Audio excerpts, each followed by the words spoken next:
hai slowly từ từ, ba bốn năm sáu, chân phải lên cao từ nào hít từ vào chân cấp sáu, chân quên hold is there.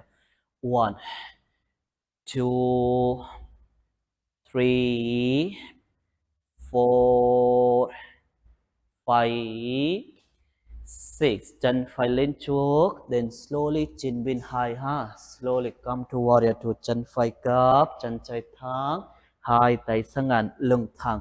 Slowly to the warrior two. One, two, three, four, five, six. Hai tay sau lưng, hai tay đằng trái, từ từ đầu xuống, mầm xuống, tay lên cao.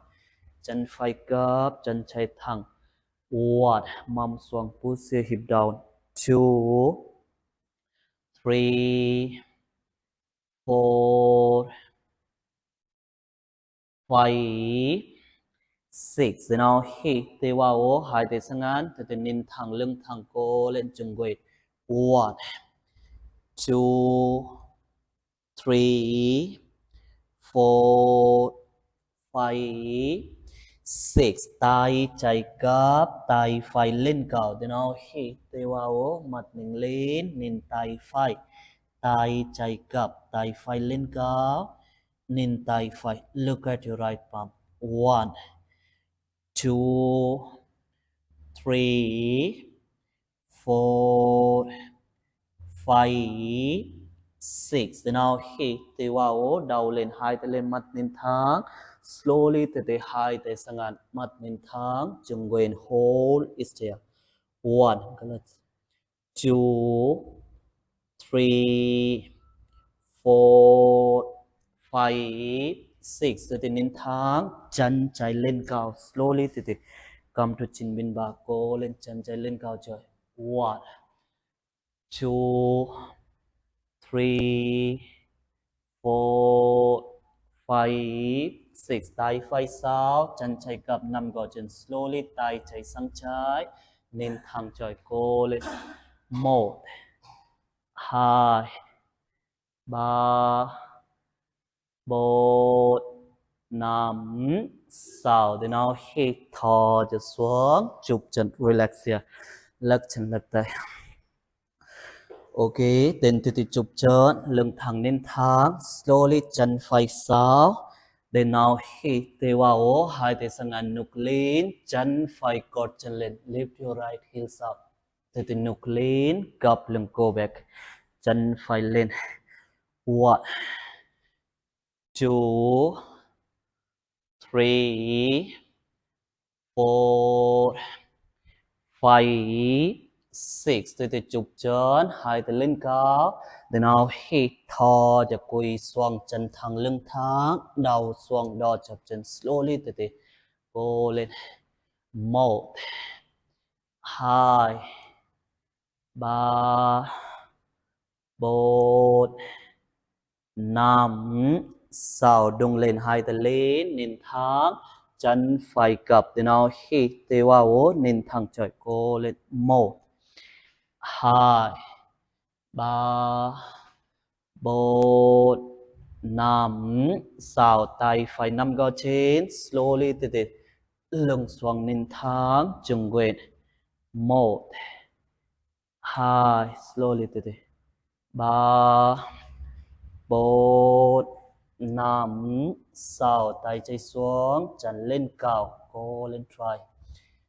One, two, three, four, five, six. Ok, chân phải sau, hai tay xuống nín thẳng.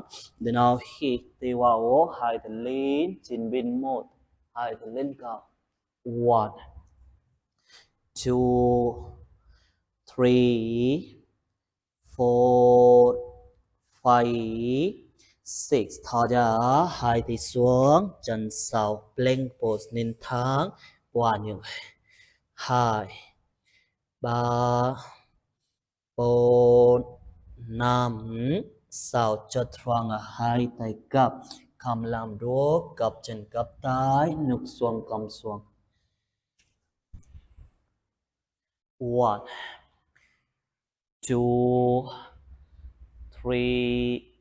3 4 5 6. Then now hit thì vào đầu lên trang của mình mò quay nục lên cặp lưng 2 3 4 5 6 thở ra quên gập đầu xuống mầm lên hít thở bên trong 2 3 4 5 6 đôi chân chân chạy lên cao để nó hít thì vào chân gập 6 quay xuống lên xuống 1 2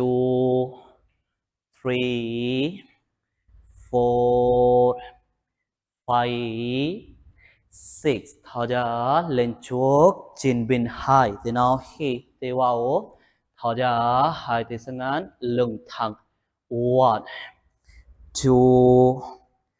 2 3 4 5 6 hai tay sau lưng slowly từ từ đầu xuống tay lên cao 1 2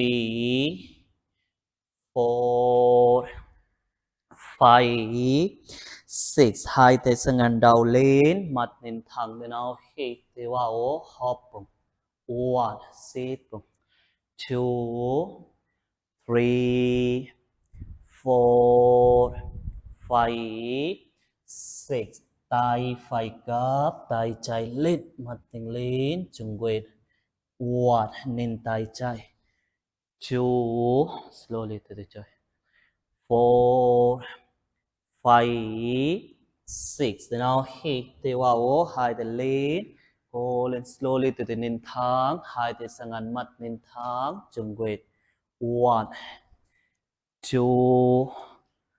2 3 4 5 6 chân chạy lên trên bên ba warrior 3 1 2 3 4 5 6 tay phải sau chân cấp nằm gò trên tay phải sang phải cổ slowly từ từ 1 2 từ từ cô lên 3 tay phải lên 4 5 6 then now hit thì vào hai tay lên thò giật tay xuống chân xuống relax leg tay leg chân từ từ đôi chân then now hit thì vào chụp chân hai tay lên mặt mình lên cô lên chân quên hold still 1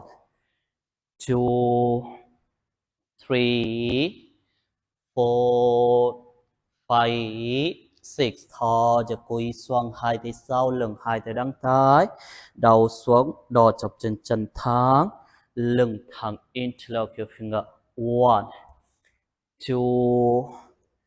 2 3 4 5 6 đầu lên đùng lên hai tay lên cao chân chạy gấp để nào hít thì vào nên thắng chừng quệt 1 2 3 4 5 6 tay trên nắm gò trên tay phải lên cao từ từ lưng xuống nên thẳng hít thở bên trong 1 2 3 lên chân lên cao 4 5 6 tay phải xuống slowly từ từ chân lên cao nên thẳng chừng quên hold still 1 2 3 slowly từ từ trời cô lên 4 5 6 từ chân 6 hai tay xuống nên thẳng chân phải cặp từ nào hít thì vào lên trên bên 1 hai tay lên cao 1 chân chạy sau chơi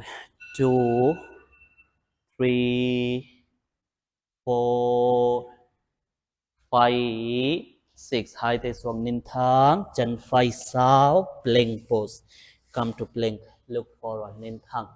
2 3 4 5 6 cho thoáng hai tay gấp chân thẳng lưng thẳng cầm làm đũa gập chân ok 2 3 4 tay quay chắp cổ 5 6 trang của mang thế nào hít tay vào cobra mông xuống đầu lên nực lên lift your chest up 2 3 4 5 6 thở ra wing dog down dog come to downward facing dog hít thở bên thẳng cô lên trời cô lên 2 lên mông lên cao 2 3 4 5 6 now from here to the junction open your leg calling your mat side slowly chân thẳng đầu xuống quay xuống hít thở bên thẳng press your shoulder down 2 push your shoulder down 3 tay thẳng chân thẳng quay xuống 4 5 6 từ từ hai chân gấp then slowly hai chân lên chọc nhảy jump forward okay then từ từ lưng thẳng bàn chân outside your feet outside then từ từ hai tay gấp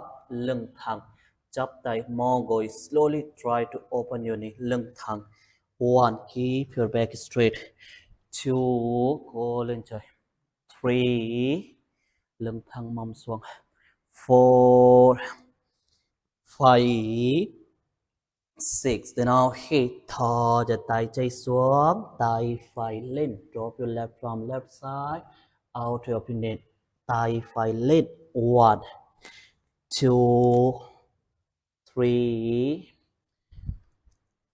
4 nên trời cô lên 5 6 then now hít tay vào thở ra đôi bên slowly to the outside your knee ok tay trái lên mặt lên 1 2 hold it 3 4 5 6 then now hít tay vào hai tay chắp tay lưng thẳng slowly tay xuống bay cho trời cô lên slowly quần qua crawl pose slowly to the dry cô lên cô 1 lên 2 3 cố lên chơi mà 4 5 6 đầu xuống đầu xuống đầu xuống xuống xuống hai chân lên 1 cố lên 2 3 4 5 6 gập chân quay tay cố lên đầu lên lên lên 1 tay thẳng 2 3 4 5 6 ok em bé thì nó hít thở ra mông xuống em bé thả lỏng relax 1